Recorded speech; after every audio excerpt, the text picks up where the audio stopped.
우리 함께 보실 하나님의 말씀은 신약 성경 누가복음 1장 26절부터 38절까지입니다. 여섯째 달에 천사 가브리엘이 하나님의 보내심을 받아 갈릴리 나사렛이란 동네에 가서 다윗의 자손 요셉이라 하는 사람과 약혼한 처녀에게 이르니 그 처녀의 이름은 마리아라.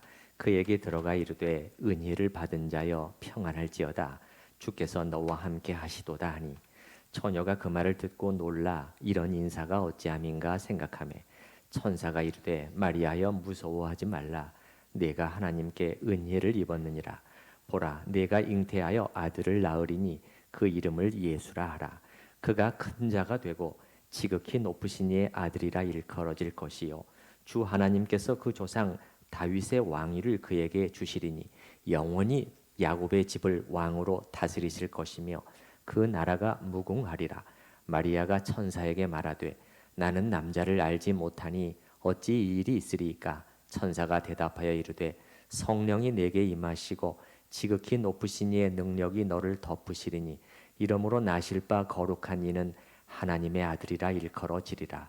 보라 내 친족 엘리사벳도 늙어서 아들을 배었느니라. 본래 임신하지 못한다고 알려진 이가 이미 6달이 되었나니 대저 하나님의 모든 말씀은 능하지 못하심이 없느니라. 다 함께 마리아가 이르되 주의 여종이 오니 말씀대로 내게 이루어지이다 하매 천사가 떠나가니라. 아멘. 작년 성탄 예배 때는 우리가 마태복음 1장 말씀을 통해서 예수님의 육신의 아버지인 요셉에게 임한 임마누엘의 소식을 살펴봤습니다. 오늘은 이 본문을 통해서 이 본문 예수님의 육신의 어머니 이번에는 마리아에게 임한 우리가 흔히 이 본문은 수태고지라고 불리는 유명한 본문이죠. 혹은 성수태고지 거룩한 잉태를 알리는 그러한 본문이다 이 말이죠. 오늘 이 본문을 통해서 순서를 따라서 3가지 포인트를 살펴보고자 합니다. 첫 번째는 26절부터 30절까지인데요. 암울한 가운데 임한 소망과 위로의 소식입니다. 본문을 읽으면서 천사가 마리아에게 한 말, 마리아를 부르면서 그 한 표현들을 새삼 이렇게 제 표현들이 제 눈에 들어왔어요. 우리 어떤 표현들인지 한번 잠깐 보십시다. 총 한 5가지, 사실은 4가지지만 한번 보십시다. 28절에는 3가지가 나오죠. 28절에 처음에 어떻게 부릅니까? 은혜를 받은 자여 이렇게 부릅니다. 그 다음에는 평안할지어다. 그 다음에 3번째는 주께서 너와 함께 하시도다. 이렇게. 그 다음에 30절에는 무서워하지 말라. 이렇게 하고 그 다음에 다시 또 한번 내가 하나님께 은혜를 입었느니라. 그렇게 말을 하죠. 여러분 그런데 이런 축복스러운 인사를 받았던 마리아는 어떤 상황 속에 있었는가? 당시에 마리아는 한 여인으로서 뭐 그렇게 좋은 시절을 살고 있었다고 말할 수 없어요. 사실은 매우 어둡고 답답한 시기를 지나고 있었다고 하는 것이 더 맞을 것이에요. 국가 민족적으로도 암울했지요. 암울했어요. 이 대제국 로마 어느 누구도 당해낼 수가 없는 그 로마의 압제하에서의 신음이 끊임없이 이어지고 있었죠. 우리나라는 일제 36년이었습니까? 36년의 신음이 작지 않은 것이었는데 이 당시에 이스라엘은 이미 로마의 식민지가 된 지 한 70년 그리고 그 앞으로도 도대체 언제까지 주님 언제까지입니까? 출구가 보이지 않는 그러한 상황이었다는 것. 그 속에 마리아가 우리처럼 살고 있었다는 것을 기억할 필요가 있습니다. 무슨 진공 상태 속에서 하늘의 어떤 저 어느 영역에서 마리아가 살고 있지 않았다는 것이에요. 그리고 신앙적으로도 그렇습니다.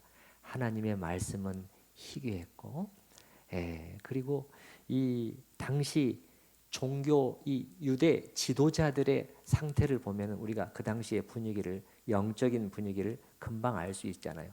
이런 가운데서 경건한 여인이었던 이 마리아가 겪었을 그 심적인 고통을 우리가 능히 생각해 볼 수가 있죠. 우리가 복음서를 읽어보면 금방 알 수가 있는데 뭐 예수님께서 그들을 가리켜서 그 지도자 영향력을 미치고 있었던 지도자들을 향해서 화 있을진저 외식하는 서기관들과 바리새인들이여. 이 한마디만 봐도 알 수 있지 않습니까? 그야말로 거의 많은 이 지도자들, 예배를 이끌고 오늘날로 말하면 교회를 끌어가고 있었던 지도자들은 위선과 겉과 속이 다르고 가식과 그 다음에 부패했어요. 돈을 너무너무 좋아하고요. 그리고 그들은 하나님 중심이 아니라 사람 중심, 그러한 신앙의 모습, 형식주의 이런 걸로 많이 이렇게 오염되어 있었죠. 뭐 다른 거 볼 필요도 없지 않습니까? 그 제사장들과 이 지도자들이 어떻게 해서든지 예수님을 시기해 가지고 빌라도한테 넘겨줘서 어떻게 해서든지 자기네들의 기득권을 지키려고 그냥 빌라도가 죄가 어딨냐 그렇게 하는데 십자가에 못 박도록 군중들을 선동하고 매수하고 그거 하나만 봐도 또 우리가 알 수가 있는 것이죠. 이렇게 영적으로 신앙적으로도 어두운 상황을 마리아는 지나가고 있었다는 것입니다. 그리고 마리아 개인적으로도 마찬가지인데 뭐 살고 있는 곳이 나사렛 동네였잖아요. 여러분 본문은 그 점을 아주 명확하게 누가는 말을 해주죠. 26절을 한번 보십시다. 26절에 보면은 천사 가브리엘이 하나님의 보내심을 받아 갈릴리 나사렛이란 동네에 갔다는 것이에요. 여러분 우리 나사렛이란 동네 알잖아요. 예, 저기 요한복음 1장에 보면은 나다나엘이 거기서 무슨 선한 것이 날 수가 있냐? 거기서 이 무슨 말이냐면은 이건 정말 별 볼 일 없는 동네라는 거예요. 예, 대단치 않은 관심을 기울일 만한 곳이 도무지 아니라는 거예요. 예. 그리고 이제 마리아는 청년 요셉과 정혼을 한 상태였는데 약혼을 한 상태. 그 당시에 약혼은 법률적인 효력이 그걸 가지고 있었습니다. 한 상태였는데 그 아마 요셉이 아직 청년 뭐 20살, 21살 정도 됐겠지만은 아마 결혼을 하려면은 또 직업이 있어야 됐겠죠. 그의 직업이 벌써 목수로서의 직업이었을 가능성이 많아요. 뭐 잘 살고 편하게 살고 부자가 될 희망은 아예 없는 것이에요. 그리고 마리아 자신은 한 연약한 여성에 불과했습니다. 그 고대 세계 속에서 이 정말 힘없는 존재죠. 힘없는 존재. 예. 그러니까 이렇게 어둡고 소망이 거의 보이지 않는 시절을 살아가고 있었던 한 여인. 그럼에도 불구하고 그 속에서 가장 어떤 귀했던 것, 그 주님의 약속을 믿으며 고대하며 기도하며 기다리고 사모하고 있었던 이름 없는 한 처녀에게 주님은 찾아오셨다는 사실이에요. 그리고 말씀하시는 거죠. 마리아여, 주께서 너와 함께 하시느니라. 다른 대단한 사람들이 아니라 마리아, 주께서 너와 함께 하신다. 너와 함께 하신다. 우리도 지금 코로나 등으로 인해서 쉽지 않은 시간들을 지나고 있는데 그래서 마음이 많이 눌리고 이 뭔가 암담할 수가 있는데 본문을 읽으면서 마리아가 살고 있었던 그 때를 생각을 해보니 사실은 우리보다도 훨씬 더 이 암울한 시기가 아니었는가 하는 점이 저에게 더 다시 한번 또 다가오더라고요. 그리고 그 한 연약한 여인이었던 힘없는 여인이었던 마리아가 그 쉽지 않은 이 시대의 격한 세파를 자기의 몸으로 다 감당해 나가고 부딪혀 가면서 저 2000년 전에 팔레스타인의 그 한 곳에서 그 오지에서 그 저 구석에서 우리처럼 꿋꿋이 삶을 영위해 가고 있었고, 바로 그런 그녀에게 주님이 찾아오셔서, 주님은 바로 그런 곳을 찾아가시는 주님이시고, 그 요란하고 뭐 그냥 떠들썩하고 힘이 있고 돈이 많고 그런 곳을 찾아가시는 것이 아니라 그 주님을 고대하고 있었던 이 힘없는 약한 한 여인에게 찾아가서 위로와 소망의 말씀을 주시고 있다는 사실이 저에게는 작은 위로로 다가왔어요. 그리고 천사가 찾아와서 마리아를 부르면서 한 표현들 우리가 조금 전에 살펴봤잖아요. 이걸 제가 음미해 봤는데 뭔가 참 따뜻하고 힘이 되는 말들이었어요. 힘이 되는 말들이더라고요. 마리아, 평안할지어다. 요즘같이 이 평안이 절실히 필요로 한 때가 언제가 있습니까? 어디에 평안을 우리가 찾아볼 수 있습니까? 주님은 평안할지어다. 주께서 너와 함께 하신다. 너는 은혜를 입은 자야. 무서워하지 마. 이 말들 얼마나 이 따뜻한 말들인지 모르겠어요. 그러면서 생각을 해봤습니다. 천사가 해준 이런 말들은 물론 1차적으로는 마리아 개인적으로 주신 그러한 부름이요, 인사요, 그러한 표현인 것은 명백해요. 그러나 이게 마리아한테만 해당되고 그러면 2차적으로 우리한테는 전혀 이런 인사말, 그 전혀 상관없는 표현들인가? 이렇게 생각해 봤을 때 그렇지가 않더라고요. 사실 하나님은 지금도 당신의 자녀들을 이렇게 불러주시고 우리를 이렇게 우리에게 이렇게 말씀해 주시는 분이 아니신가? 여러분이 다시 한번 이 부름, 이 인사말들을 한번 돌아보시기 바라요. 제가 하나하나 생각해 봤을 때 사실 우리에게 해당되지 않는 게 없어요. 그렇잖아요. 예. 자, 주님은 우리에게 평안으로 평안할지어다. 이렇게 우리에게 말씀하시는 거예요. 그렇죠? 주께서 너와 함께 하신다. 주님은 지금 임마누엘의 주님이시잖아요. 임마누엘이 하나님이 우리와 함께 하시는, 이제는 성령으로 떠나지 않으시는, 우리 안에 내주하시면서까지 주께서 우리와 함께 해주시는 것이고, 은혜를 입은 자라고 마리아에게 2번이나 말하고 있는데, 우리는 은혜를 안 입었습니까? 우리는 은혜를 안 입었나요?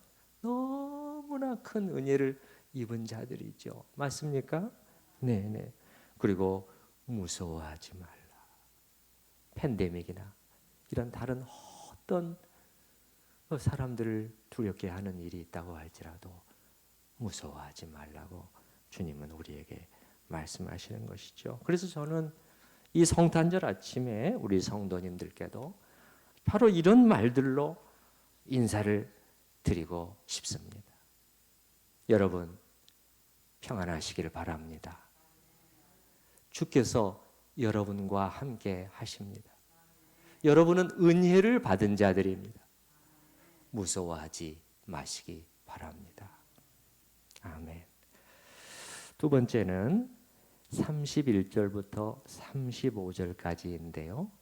윤곽을 드러내는 하나님의 구원 계획이에요. 여기 보게 되면은 사람의 길이 아니라 하나님의 길이, 하나님이 오래 전부터 이 해오신 그 약속, 그 예언, 그것을 따라서 이제 그것이 준비가 되고 이제 때가 찬 거예요. 그래서 이렇게 시작하시는 하나님의 구원의 길과 방법이 지금 묘사되고 있다는 것을 우리가 알아야 되겠습니다. 자, 마리아를 통해서 태어날 아기에 대해서 천사가 어떻게 묘사하고 있는지 우리가 빨리빨리 살펴보도록 하십시다. 첫 번째는 31절에 맨 뒤에 그 이름을 예수라 하라. 예수. 이거는 무슨 뜻이다? 문자 그대로 직역하면 하나님이 구원하신다. 그분은 구원자라는 것이죠. 그 다음에는 보시게 되면 하나님의 아들이라고 말하고 있어요. 32절 그가 큰 자가 되고 지극히 높으신 이, 이게 하나님이잖아요. 지극히 높으신 이의 아들이라 일컬음을 받으실 것이다. 그리고 그분은 다윗의 후손이라고 또 말하고 있어요. 32절 그 다음에 보게 되면 주 하나님께서 그 조상 다윗의 왕위를 그에게 주시리니. 우리는 잘 모르지만 이스라엘 사람들은 이런 표현을 보면 금방 익숙해요. 금방 피부에 와 닿습니다. 계속해서 구약 성경을 통해서 오실 메시아는 다윗의 후손으로서 다윗의 왕위를 이어받고 영원히 다스리시는 그 메시아라는 것을 그들은 알고 있었기 때문에 다윗의 왕이, 다윗의 후손, 27절에도 또 다윗의 자손 요셉이 나오잖아요. 이런 표현을 금방 알게 되는 것이죠. 그리고 그분은 통치자예요. 통치자. 33절을 보십시다. 영원히 야곱의 집을 왕으로 다스리실 것이라. 이게 통치입니다. 통치. 그리고 그의 나라, 그 나라는 그분의 나라입니다. 그 다음에 날 그의 나라 그렇게 말. 그분은 왕으로서 하늘과 땅을 다스리시는 주님이라고 우리가 지난번에 봤잖아요. 사도 바울이 퀴리오스이시다. 이 아기 강보에 쌓인 이 아기가 하늘과 땅의 퀴리오스이시라고 바울이 선포하고 있잖아요. 그리고 그 통치는 영원한 통치요, 영원한 나라라고 또 그 천사가 강조해주고 있어요. 33절 시작할 때 보면은 영원이라는 거예요. 이건 일시적 100년, 200년, 1000년 그것이 아니라는 거예요. 로마도 무너지고 어떤 강대국도 변하고 무너지고 흥망성쇠가 이어지게 되겠지만은 이 나라는 틀리다는 거예요. 예수의 나라, 그리스도의 나라는 영원이고 33절 맨 뒤에도 그 나라가 무궁할 것이다. 이 말은 끝이 없을 것이라. 그 나라는 아무도 흔들지 못한다는. 데럴뻑이라고 하는 신약학자는 이런 모든 표현들은 그 앞으로 예수를 통해서 이루어질 장엄한 통치의 광경들을 지금 천사가 묘사해주고 있는 것이다. 그 다음에 이제 35절에 우리가 잘 아는 것처럼 천사가 대답하여 이르되 성령이 내게 임하시고 성령으로 잉태해야 될 것을 말하는데 이것은 두 가지를 분명히 성경이 우리에게 다시 신학적으로 정리를 해주는 것입니다. 무슨 두 가지죠? 예수는 분명히 인간으로 오실 것이다. 온전한 사람, 부분적인 사람이 아니라 하늘에서 내려온 어떤 뚝 떨어지시는 분이 아니라 어머니의 모태에 잉태돼서 모든 기간을 다 채우고 응애 아기로 태어나는 그러한 완전한 사람으로 오실 것이다. 그러나 그분은 성령으로 또한 잉태될 것이라는 거예요. 이 말은 무슨 말이죠? 아담으로부터 내려오는 인간의 타락한 이 죄의 본성을 그대로 물려받는 분이 아니라는 거예요. 그분은 거룩한 분이시라는 거예요. 그래서 여기 35절에 맨 뒤쪽에를 보시게 되면 이름으로 나실 바 거룩한 이는 이렇게 되어 있잖아요. 그분은 거룩한. 한 가지만 더 제가 중요한 초점을 포인트를 또 말씀을 드리면 우리가 성탄 그러면은 보통 성부, 성자, 성령 하나님 중에서 두 번째 위격이신 이 성자 하나님께서 다 하시는 것처럼 성자 하나님만 생각할 수가 있는데 그렇지 않아요.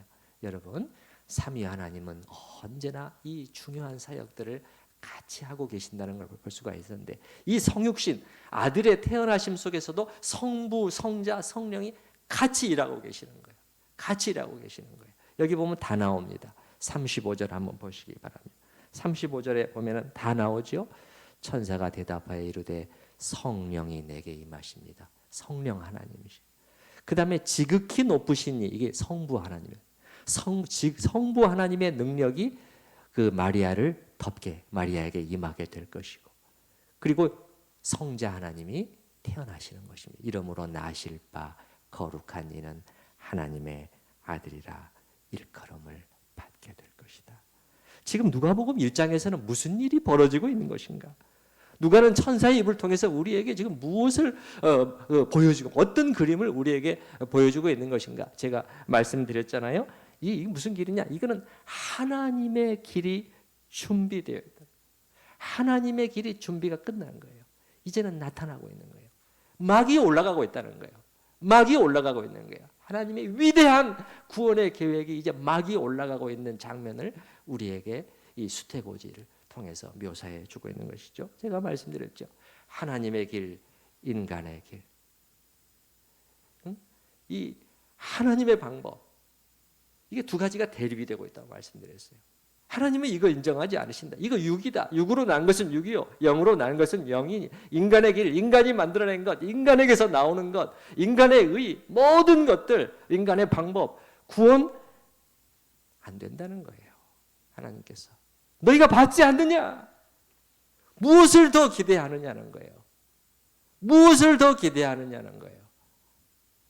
인간들, 사람들에게서, 사람들이 만들어낸 것이 어떤 것이라는 걸 너희들이 받지 않느냐? 무능력을, 불가능, 안 돼요. 그래서 오늘 본문에서는 사람의 길이 아니라 하나님의 길이. 근데 그것은 아무도 상상할 수 없었던, 사실은 깜짝 놀랄 만한 그런 일들이었다는 것이에요. 그래서 성경에서는 사도 바울은 이것을 비밀이라는 단어를 써요. 이 비밀이 열리고 있다는 것이. 도대체 아무도 예측할 수 없었어요. 어떻게 이 강보에 누인 아기가 어떻게 태초부터 계셨던 온 세상을 창조하셨던 하나님이시냐 이거예요. 어떻게 이런 일이 가능하냐는, 어떻게 여기 우리 앞에 서 있는 한 존재가 하나님이면서 동시에 사람일 수가 있느냐는 거예요. 그것이 어떻게 가능하냐는 거예요. 그리고 그분이 왕으로서 저 높이 앉으시는 것이 아니라 낮아지고 낮아져서 십자가에까지 낮아지시고 자신을 드림으로 대속의 죄 용서를 성취해낸다는 것. 누가 상상했을까요? 왕으로 오신다, 왕으로 오신다. 그러니까는 이게 높은 보좌 위에 앉으실 줄 알았어요. 하나님의 길은 아무도 예단할 수 없었던 그런 길이었어요. 그리고 이 예수를 믿는 자들에게 임할 놀라운 구원과 회복, 그 복, 그 특권, 너무도 놀라운 이 구원의 은혜들, 그리고 세워져 갈 그리스도의 나라, 이 모든 것이요, 너무너무 사람들이 깜짝 놀랄 만한 이 모든 것이 이제 역사를 통해 드디어 그 윤곽을 드러내기 시작하고 있는 게 바로 이 누가복음 1장의 천사의 수태고지라는 것이죠. 온 세상은 그 앞에 입을 다물게 되고 하늘의 천군과 천사들은 박수갈채를 보는 거예요. 주여, 주님을 찬양합니다. 이 주님만이 하실 수 있는, 하나님만이 하실 수 있는 구원의 일을 우리 가운데 시작하신.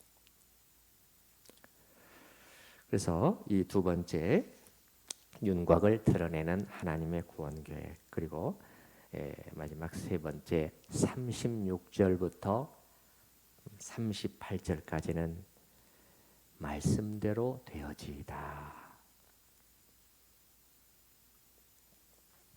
천사의 이런 예고를 듣고 마리아는 어땠을까요? 34절에 보게 되면 마리아가 천사에게 말하되 나는 남자를 알지 못하니 어찌 이 일이 있으리까? 나는 결혼을 하지도 않았는데 아이를 낳게 된다며. 이 마리아가 보면은 이게 지금 생각을 하는 또 이 소녀예요. 여기 보게 되면은 29절에 보게 되면요, 29절 저 앞에서부터 보면은 처녀가 그 말을 듣고 놀라 이런 인사가 어찌함인가 생각하였다는 것이에요. 이 단어는 숙고한다는 뜻이에요. 천천히 생각한다는 뜻이에요. 마리아는 곰곰 생각해 봤다는 것이에요. 호들갑을 떨거나 이제 막 금방 막 반응하고 그렇게 하지를 않았다는 것이에요. 나이가 어리지만 사려 깊은 소녀였다는 것을 알 수가 있어요. 특히 자기가 이제 성령으로 처녀로 잉태하게 될 것이라는 예고를 들었을 때 말이죠. 어떻게 생각이 없겠어요. 이제부터 펼쳐질 자기 예측 불가능할 자기의 미래 완전히 달라지는 거예요. 완전히 달라져. 자기가 생각해 왔던 그게 아니잖아요. 예. 당장 요셉과의 결혼에 약혼했던 요셉과의 결혼에 이 문제가 발생할 수 있는 것은 아주 예측할 수 있는 상황이었어요. 사실 그렇잖아요. 우리가 작년에 봤지만은 요셉이 조용히 임신했다는 소식을 듣고 조용히 파혼하려고 했잖아요. 천사가 말해주고 그를 이렇게 했기 때문에 요셉이 순종함으로 달라지게 됐지만, 그리고 이 앞으로 이 같이 둘이 살기도 전에 임신하고 배가 불렀고 이렇게 되는 소문이 쫙 퍼지게 될 텐데, 자기가 지켜왔던 정숙하고 경건한 하나님을 섬기는 그러한 것이 자기의 유일한 자부심이었는데 땅에 떨어지게, 명예가, 자기의 명예가 땅에 떨어지게 되고, 그야말로 한 여인으로서의 모든 꿈이 산산조각이 나버릴 수 있는 상황들을 마리아가 어찌 생각하지 않았겠습니까? 이걸 보면 또 한 가지 알 수 있는 게 있어요. 은혜를 입은 자에게는 꼭 좋은 일만 일어나는 것은 아니에요. 겉으로 보기에 사람들이 보기에 부러워할 만한 그런 일이 생기는 것이 아니라는 걸 알 수가 있어요. 하나님께서 은혜를 주시는 자, 이건 뭔가 특별한 거예요. 특별해요. 하나님이 연단하시고 테스트하시고 끌고 가시고 하시는 그런 것들이 있다는 것을 알 수가 있죠. 마리아의 결단이 맨 마지막 절에 38절에 나와요. 38절에 마리아가 이르되 주의 여종이오니 말씀대로 내게 이루어지이다. 저는 주님의 여종일 뿐이라는 거예요. 주님의 여종. 저는 하나님의 여종일 뿐입니다. 종이라는 것은 순복하는 데 특징이 있는 것이죠. 주인이 시키는데 난 종입니다, 노예입니다 그러는데 시키는 대로 안 하면은 종의 의미는 없는 거죠. 바로 이게 우리한테 좀 부족하잖아요. 이게 은혜를 입은 자의 자세였다는 거예요. 주님, 저를 통해 영광을 받으시옵소서. 저는 낮아지고 저를 사용해서 주님이 영광을 취하시고 주님의 뜻을 이루어 주시옵소서. 이게 이제 은혜를 입은 자. 너 은혜를 입은 자여. 두 번이나 천사가 그렇게 불렀잖아요. 그럼 은혜를 받은 자의 자세는 뭐죠? 순복이죠. 순복이잖아요. 그리고 이러한 마리아의 순종은 그냥 막연한 순종이 아니라 믿음의 또한 순종이었다는 것을 알 수가 있어요. 뭘 보면 알 수 있냐?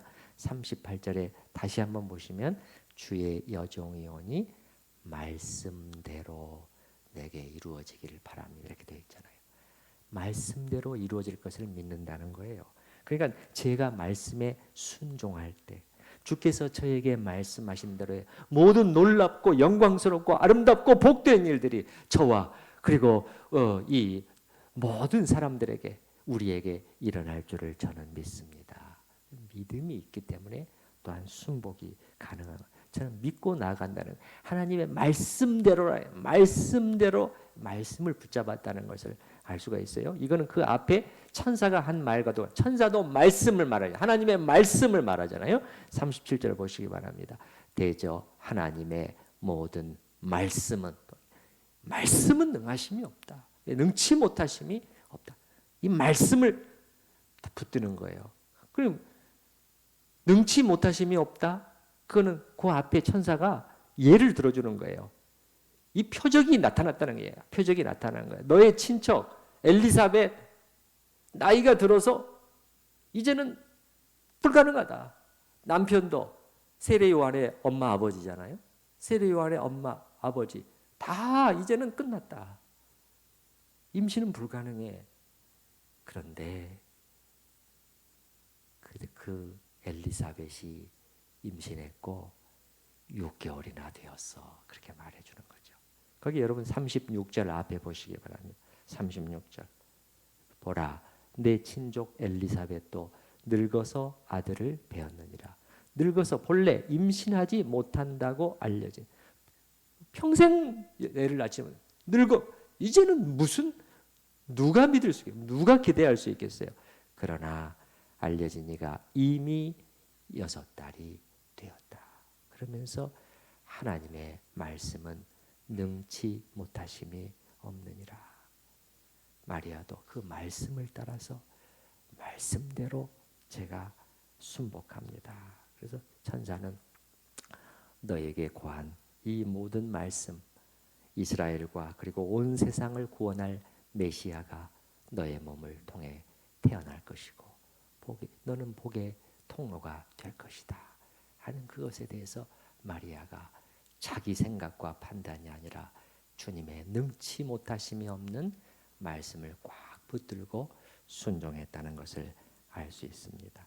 오늘 저는 이 본문 말씀을 통해서 3가지를 우리 성도님들과 나눴습니다. 첫 번째는 암울한 가운데 임한 소망과 위로의 소식, 두 번째는 윤곽을 드러내는 하나님의 구원계획, 천사의 수태고지, 세 번째는 은혜를 입은 자의 자세, 말씀대로 되어지이다. 우리 들은 말씀을 생각을 하면서 같이 기도하는 시간을 잠깐 가지도록 하십시다.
우리와 똑같이, 아니 어쩌면 우리보다도 훨씬 더 어둡고 답답한 세상 한가운데서 꿋꿋이 삶을 영위해가며 그 속에서 주님의 약속을 붙들고 놓지 않고 소망을 두고 나아가고 있었던 한 연약한 여인 마리아에게 주님은 찾아오셨습니다. 그리고 따뜻하게 말을 건네주셨습니다. 마리아여, 평안할지어다. 주께서 너와 함께 하시니라. 은혜를 입은 자여, 무서워하지 말라. 주님, 마리아에게 주신 그 부름이, 그 인사가 어찌 마리아에게만 해당되는 것이겠습니까? 이 세상에 여러 가지 이 파고를 뚫고 나가면서 삶을 영위해가는 우리 하나님의 자녀들에게도 주님께서 주시는 부름이 아닐까요? 주님, 이러한 가운데 저희가 이 주님의 따뜻한 그 부름을 저희 자신에게 적용하면서 잘 살아갈 수 있도록, 잘 이겨낼 수 있도록, 끝까지 기다릴 수 있도록 저희를 붙들어 주시옵소서. 넘어지지 아니하고 포기하지 아니하고 낙심하지 아니하도록 붙들어 주시옵소서. 팬데믹이 아니라 이보다 더한 것, 더 무섭고 거친 어떤 소식들이 우리에게 들려올지 모르지만 주님은 말씀하십니다. 평안할지어다. 무서워하지 말라. 주께서 너와 함께 하시느니라. 주님, 하나님의 길, 누가복음 2장 천사의 수태고지에서는 타락한 인간의 길이 아니라 하나님의 거룩한 길이, 그 영광스럽고 장엄하고 아름다운 하나님의 구원 계획이 이 강보에 놓인 이 태어날 이 아기에 달려있는 그러한 아무도 상상할 수 없었던, 아무도 들여다보지 못했던 비밀이신 예수 그리스도에 관한 구원의 이야기가 펼쳐지고 그 윤곽이 드러나고 있음을 봅니다. 하나님의 길, 하나님의 방법을 찬양합니다. 주님, 우리가 다른 어떤 것을 바라보지 아니하고 오직 이것을 하나님의 구원의 길을 붙들게 하여 주시옵소서. 은혜를 입은 자 마리아, 그는 많이 생각하고 믿음의 순종으로 대답합니다. 주님의 여종이오니 말씀대로 저에게 이루어지길 원합니다. 오 주님, 저희도 은혜를 입은 자들입니다. 은혜를 입은 자들입니다. 믿음의 순종, 주의 말씀을 단단히 붙드는 믿음의 순종들이 저희 가운데 있게 하시고 이를 통해 주님께 영광을 돌리게 하여 주시옵소서. 예수님의 이름으로 기도드립니다. 아멘. 우리 찬송가 111장 같이 찬양하시겠습니다.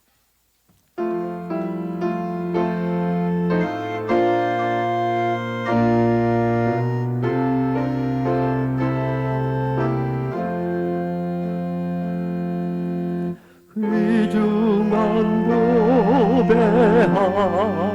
고백함은 주 앞에 드리고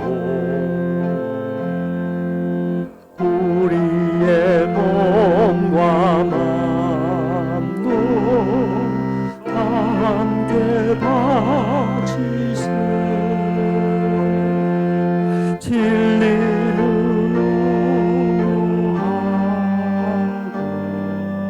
사랑은 성결해. 주께서 탄생하신 거룩한 날일세. 주께서 주시는 예 한없이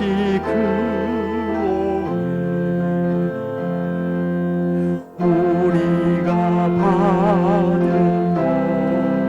것을 감사히 받으세. 기쁨은 충만하고 소망은 불변해. 정성과 마음을 경배를 드리세. 들에서 밤을 새며 양치던 목자들 하늘에 빛나는 보고서